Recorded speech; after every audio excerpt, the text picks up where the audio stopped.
नमस्ते। तो आज का टॉपिक बहुत इम्पोर्टेंट टॉपिक है, बहुत लॉजिकल टॉपिक है, बहुत ही जानने वाला टॉपिक है सबके लिए कि कार्मिक account astrologers, spiritual healers, black magic removal specialist, vastu experts, जो भी ओकल्ट साइंसेस के फील्ड में हैं उनके लिए जो टॉपिक है बहुत इम्पोर्टेंट है। और इवन ऑडियंस के लिए ये बहुत इम्पोर्टेंट है जानना और समझना कि मैं अभी क्या बोलने जा रही हूँ, क्योंकि ये एक टू वे प्रोसेस होगा सबके लिए, जिसके बारे में अभी बात करने वाली हूँ मैं। ओके, कार्मिक अकाउंट एस्ट्रोलॉजर्स के लिए और जो इस फील्ड में लोग हैं उनके लिए।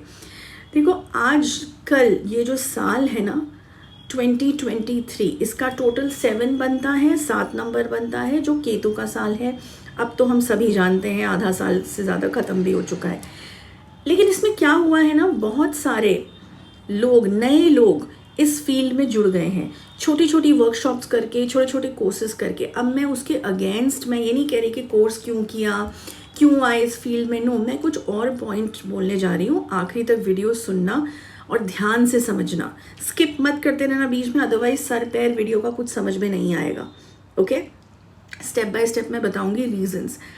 अभी क्या हो गया है, राहु के होने की वजह से भी, क्योंकि राहु अभी बहुत ज़्यादा स्ट्रेंथ में है, राइट। तो इसलिए वाईफाई, ऑनलाइन काम, अब तो ज़्यादा ऑनलाइन काम ही चल रहा है सब जगह, हर पर्टिकुलर फील्ड में। तो इस फील्ड में भी ऑनलाइन काम की होने की वजह से, ऑनलाइन मार्केटिंग स्किल्स होने की वजह से, ऑनलाइन मार्केटिंग कंपनीज होने की वजह से, अब वो companies astrology, vastu, spiritual healing, reiki, yoga, इन सब जो ऑल्टरनेटिव साइंसेस हैं उनमें भी आ गई हैं मार्केटिंग कंपनीज इस साल से बहुत स्ट्रॉन्ग तरीके से। अब हम जैसे लोग हैं जो मार्केटिंग ज़ीरो करते हैं, ना हमने आज तक कोई ऐड दी है, ना हमने आज तक, और हमारे जैसे और लोग भी होंगे सीनियर्स जो हो चुके हैं इस फील्ड में, सिर्फ यूट्यूब पे आते हैं, बताते हैं और अपना एक साइट बना रखा है, फेसबुक पेज में भी कभी कोई चीज़ डाल दी, कभी नहीं डाल दी, मतलब बहुत ही अपने एंशिएंट तरीके से चल रहे हैं, ओल्ड स्कूल की तरह से चल रहे हैं। अब मैं ये नहीं कह रही दिस इज़ करेक्ट, समय के साथ हमेशा चलना चाहिए, लेकिन क्योंकि बहुत कमर्शलाइजेशन ऑनलाइन हो रहा है कि हर कोई अपने को स्टार दिखा रहा है, जूनियर से लेके डेब्यू इंसान भी अपने आप को स्टार दिखा रहा है कि उसको सब कुछ आता है। ये गलत है। मार्केटिंग के लोग, बिजनेस डेवलपमेंट के लोग जो एस्ट्रोलॉजी और इस फील्ड में भी उसी तरीके की चीज़ें इस्तेमाल हो रही हैं जैसे अभी तक आईटी में या अलग और ई कॉमर्स और इन सब चीज़ों में हो रही थी, उस तरीके की मार्केटिंग अब इस चीज़ में भी शुरू हो गई है। फनल्स बन गई हैं, पीडीएफ फाइल्स हो गई हैं, वर्कशॉप्स ऑनलाइन ली जा रही हैं। अच्छा, ये सब ठीक है, लेकिन मेरा पॉइंट ये है, I am not against this, कि अगर 2 महीने और 3 महीने का कोर्स करने के बाद अगर तुम बहुत बड़ी बड़ी प्रेडिक्शंस दे रहे हो बिना एक्सपीरियंस के, बिना ज़्यादा नॉलेज के, बिना कुंडलियों को स्टडी करे हुए, मतलब 1000-1500 कुंडलीज तो पहले ही वर्क करनी पड़ती हैं रादर देन जस्ट प्रेडिक्शंस देने से, सॉलिड प्रेडिक्शन। अब मैं किन प्रेडिक्शंस की बात कर रही हूँ वो मैं बताती हूँ। देखो, क्योंकि तुम एज एन एस्ट्रोलॉजर, तुम एज अ स्पिरिचुअल हीलर और ब्लैक मैजिक रिमूवल स्पेशलिस्ट या जो कुछ भी कह लो इस फील्ड में, वास्तु हो गया कोई, तुमने जहाँ मुंह खोल के अपनी कोई प्रेडिक्शन दी फ्यूचर के लिए किसी भी क्लाइंट के लिए, उसके दिमाग में वो प्रेडिक्शन घूमने वाली है। तो तुम्हारे ऊपर वो बहुत ट्रस्ट करके आ रहा है, बहुत रिस्पॉन्सिबिलिटी है तुम्हारे ऊपर कि उसको तुम 100 क्या 200% सही प्रेडिक्शन दो, क्योंकि एस्ट्रोलॉजी कभी गलत नहीं हो सकती। उसको पढ़ने वाला और समझने वाला में कमी हो सकती है, ओके, बट एस्ट्रोलॉजिकल कैलकुलेशंस कभी गलत नहीं होती हैं। तो जो स्टूडेंट है उससे फिर भी मिस्टेक हो सकती है, और इसी मिस्टेक की मैं बात कर रही हूँ कि अगर किसी ने तुमसे फॉर एग्जांपल एक सीधा सवाल पूछा कि मुझे क्या इस इंसान से शादी करनी चाहिए, अगर कोई लड़की तुम्हारे पास आती है और बोलती है कि ये लड़का है, इसकी डेट ऑफ बर्थ है, आप मेरी कुंडली कंपैटिबल है या नहीं है, आप बताएं, मुझे इससे शादी करनी चाहिए कि नहीं करनी चाहिए। अब अगर तुम अपनी किसी भी प्रेडिक्शन को, जब तुमने जब अपना हॉरोस्कोप स्टडी किया, जो भी तरीका है तुम्हारा प्रेडिक्शन करने का, अगर तुम्हें उसमें 1% या आधा % भी डाउट है ना कि हाँ या ना में, ओपन एंडेड क्वेश्चन में, क्लियरली उसको बोल देना कि देखो ये ऐसा दिखा, फॉर एग्जाम्पल अगर ज़्यादा तरफ है कि नहीं करनी चाहिए, लेकिन फिर भी 1 या 2% है कि अगर कर भी लेते हैं तो शायद चल जाए, तो वो जो शायद शब्द आ गया ना, वो बहुत क्लियरली उसको बता देना कि इसमें ये प्रेडिक्शन नज़र आ रही है, बट अपने आप से भी ट्राई करके देखना, अपने आप से भी उस इंसान से मिल के देखना कैसे तुम्हारा आपस में बन रहा है, ये ज़रूर करके देखना। सिर्फ मेरे कहने पे इस चीज़ को मत मान लेना। ये तरीका है किसी क्लाइंट को जब डाउट में हो तो क्लियरली बताने का। और अगर तुम्हें 100% श्योर है कि ये शादी नहीं चलेगी या ये चल जाएगी, या फॉर एग्जाम्पल अगर नहीं भी चलेगी, अगर तुम्हें 100% 200% श्योर हो, तो डरना भी मत उस प्रोडिक्शन को देने में क्लियरली, क्योंकि तुम जो अच्छा लगे क्लाइंट को वो सुनाने के लिए नहीं बैठे हो इस फील्ड में। लोग तुम्हारे पास इसलिए नहीं आ रहे हैं, और ये मैं सब डेब्यू लोगों के लिए बोल रही हूँ या जिन्होंने अभी काम शुरू किया है या थोड़ा ही एक्सपीरियंस हुआ है, क्योंकि कई बार डर जाते हैं एस्ट्रोलॉजर्स कि अरे हमें पॉजिटिव ही सिर्फ बोलना है, हमें नेगेटिव नहीं बोलना है। यहाँ मैनिफेस्टेशन नहीं करनी है कि तुम मैनिफेस्ट करोगे, क्योंकि कई डेब्यू एस्ट्रोलॉजर्स ने मुझे बोला है कि गुरु दीदी हमने सोचा कि हम पॉजिटिव ही बोलें, शायद कुछ क्लिक कर जाए, या हम उसको अभी से क्यों मायूस करें। नहीं, ये गलत है, तुम अपने कार्मिक अकाउंट्स खराब कर रहे हो। जो सच है तुमको वही बताना होगा, चाहे उसके लिए वो बिल्कुल भी अच्छा ना हो सुनने में, चाहे उसको उस समय दुख क्यों ना हो, बट ओनली एंड ओनली अगर तुम 100% श्योर हो तो ही। समझे? ये बहुत गांठ बांध लो अपने आसपास, बिल्कुल दिमाग में। फिर वहाँ इमोशनल नहीं होना है, that's not your work to get emotional in this work. सच को सामने लाना तुम्हारा रिस्पॉन्सिबिलिटी है, तभी तुम इस फील्ड में आए हो। काउंसलिंग करना तुम्हारी रिस्पॉन्सिबिलिटी नहीं है, मीडिएटर या डिप्लोमेसी से बोलना तुम्हारी रिस्पॉन्सिबिलिटी नहीं है, ओके?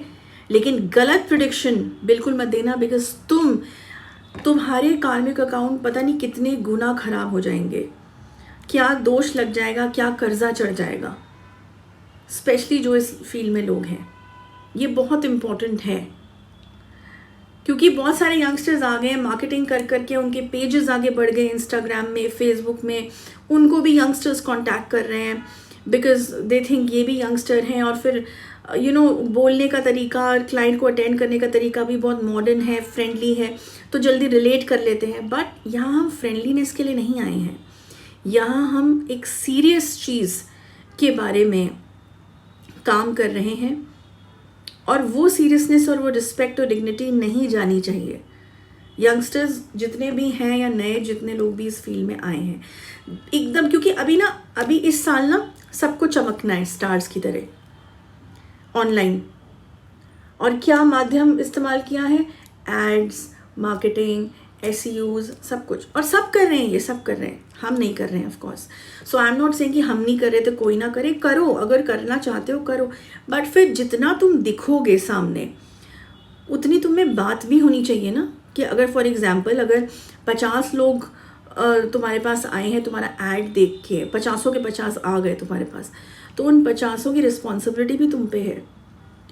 और टेढ़े केसेस भी आते हैं, है ना। और ब्लैक मैजिक रिमूवल स्पेशलिस्ट के बारे में मैं बात कर रही हूँ। अगर नहीं हो श्योर कि उसको क्या प्रॉब्लम है, तो ऐसे ही कोई प्रॉब्लम मत बोल देना, गेस वर्क में, तुक्के में मत बोल देना, क्योंकि तुमने मुंह से बोला, तुम पे कर्जा चढ़ा गलत प्रेडिक्शन का।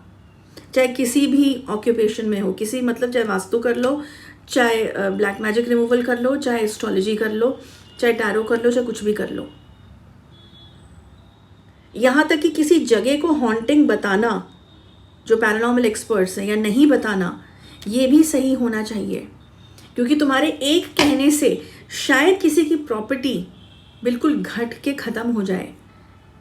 या अगर तुमने किसी की लैंड देखी, कुछ देखी जो तुमसे पता करवाना चाह रहा है, और अगर उसमें 1% भी है ना डाउट कि नहीं ये कोई हॉन्टेड नहीं है, और तुमने बोल दिया, तो तुमने सोचो उसके दिमाग में ऐसा कर दिया कि तुम्हारे ऊपर ही बहुत सारी चीज़ें चढ़ जाएंगी, उसको तो होगा ही जो लॉस। तो ये ऑडियंस भी समझे, जो मैं बोल रही हूँ। और ये बिल्कुल ना सोचें कि मैं इसलिए बोल रही हूँ कि अच्छा हम लोग मार्केटिंग नहीं करते, हम लोगों ने कभी ऐड नहीं दी, हमें ज़रूरत नहीं पड़ी और हम उस फॉर्मेट से चलते भी नहीं हैं। हम अपने सीधे उससे चल रहे हैं जिसको ऊपर वाले ने हमारे पास पहुँचाना है, पहले भी पहुँचाया है और अब भी पहुँचा ही रहे हैं। तो ये तो एक वेव आती है, कहते हैं ना एक लहर आती है हर चीज़ की। कभी किसी चीज़ का, जैसे फैशन होता है ना, फैशन में एक ट्रेंड आया, फिर दूसरा ट्रेंड आया, फिर तीसरा ट्रेंड आया, तो बदलता रहता है। बट हमको स्टैग्नेंट रहना है। हम जिस तरीके से चल रहे हैं या हमारे बिलीफ सिस्टम जो है वो स्टैग्नेंट है। वो ऐसे नहीं होने चाहिए आज कुछ है कल कुछ है, या समय के साथ हम चेंज कर रहे हैं। ठीक है, टेक्नोलॉजी को अपनाओ, लेकिन उतना ही जितना एक डिग्निफाइड वे में तुम्हारा काम भी दिखे। हमें सेल्स पीपल थोड़े बन जाना है ना। हमारी एक अपनी डिग्निटी है इस फील्ड की, एक सीरियसनेस है, एक जेन्युइन है तरीका टीचर्स होने का या मेंटोर्स होने का या गुरुज होने का। उसको तो कम से कम मेंटेन करो। पब्लिसिटी के लिए या जल्दी से बस चमक में हम आ जाए, हर जगह टीवी पे दिख जाए, हर जगह दिख जाए, न्यूज़ चैनल्स हमारे पास आ जाए, नहीं। क्योंकि ये सब जब में अगर तुम लोग पढ़ जाओगे तो पूजा पाठ साधनाज कब करोगे? समझना और सोचना, और ये लोग ऑडियंस भी समझे इस बात को कि जितना जो ज़्यादा दिखेगा कमर्शियल, उसमें फनल्स बना रहे हैं, वर्कशॉप्स कर रहे हैं, 99 रुपीज़ वर्कशॉप्स, ये बिजनेस ओरिएंटेड चीज़ें हो गई हैं। अपनी मेहनत का पैसा लेना कोई बुरी बात नहीं है, एस्ट्रोलॉजी फ्री गेम नहीं है, लेकिन मेरा सिर्फ इतना कहना है कि उसको एक डिग्निफाइड वर्जन में ज़रूर रखें। फील्ड टू फील्ड भी बहुत फ़र्क पड़ता है कि हम अपने को कैसे प्रेजेंट कर रहे हैं, है ना। तो उसकी इनोसेंस, उसकी सेक्रेडनेस, उसकी प्योरिटी मेंटेन करके रखना बहुत ज़रूरी है। सब कुछ लाइमलाइट नहीं होता, कुछ कृपा ऊपर वाले की भी होती है। अगर उन्होंने, तुम्हारी किस्मत में है किसी पर्टिकुलर हीलर के पास आना, एस्ट्रोलॉजर के पास जाना, तो तुम अपने आप पहुंच जाओगे। उसमें ये चमक धमक देख के, प्रेजेंटेशंस देख के और स्टूडियो में जाके रिकॉर्डिंग्स हो रही हैं, ये सब क्या है? What is all this? मतलब मैं तो इसके ज़्यादा फेवर में नहीं हूँ। अब सबके अपने अपने ओपिनियंस होते हैं, बट आई फील कि ये बहुत एक अलग तरीके का प्रोफेशन है जिसमें हम जितनी सिंप्लिसिटी रखेंगे, टेक्नोलॉजी अपनाएं, ऑनलाइन उतना जाएं, अपने बारे में बताएं, अपने बारे में बताएं इन द सेंस कि अपने काम के बारे में बताएं कि किस तरीके से लोगों को हेल्प कर सकते हो। चार्ज करें ऑफ कोर्स, क्योंकि this is your bread and butter, लेकिन उसको एक एड फिल्म ना बनाएं जैसे आजकल हो रहा है। ये थोड़ा गलत है, ठीक है ना। अब देखो, सबकी अपनी अपनी सोच है, मेरा ऐसा सोच है, मैं ये वीडियो बनाना चाहती थी तो मैंने बनाया। लॉजिकली अगर सोच सुनोगे सब लोग तो समझोगे कि गुरु दीदी ने ऐसा क्यों कहा, ठीक है। क्योंकि देखो, जिसके पास विद्या होती है ना, जिसके पास नॉलेज भी होती है, वो ज़्यादा बताना भी नहीं चाहते, वो थोड़ा लो प्रोफाइल ही रहते हैं। इस पॉइंट को समझना और सोचना इस बारे में, ठीक है ना। पब्लिसिटी ज़्यादा उस चीज़ को चाहिए होती है जो नई होती है, जिसने अपनी पकड़ बनानी है। जिसकी ऑलरेडी पकड़ बन चुकी है वो इन सब चीज़ों में ना पड़ के अपनी विद्या, अपनी साधना, सिद्धि पे ध्यान लगाते हैं। ये मैं क्लाइंट्स के लिए भी बोल रही हूँ, तो केयरफुल रहें, एस्ट्रोलॉजर्स भी, क्योंकि ये वीडियो ज़्यादा एस्ट्रोलॉजर्स के लिए था और क्लाइंट्स को भी समझनी चाहिए ये बात, ठीक है। तो रिस्पेक्ट करें एस्ट्रोलॉजर्स की प्रेडिक्शन की, और एस्ट्रोलॉजर्स भी इस फील्ड की रिस्पेक्ट करें और बहुत ध्यान से प्रेडिक्शंस दें। ओके, बस इतना ही। नेक्स्ट वीक फिर एक important topic. Till then good bye और जय माँ काली।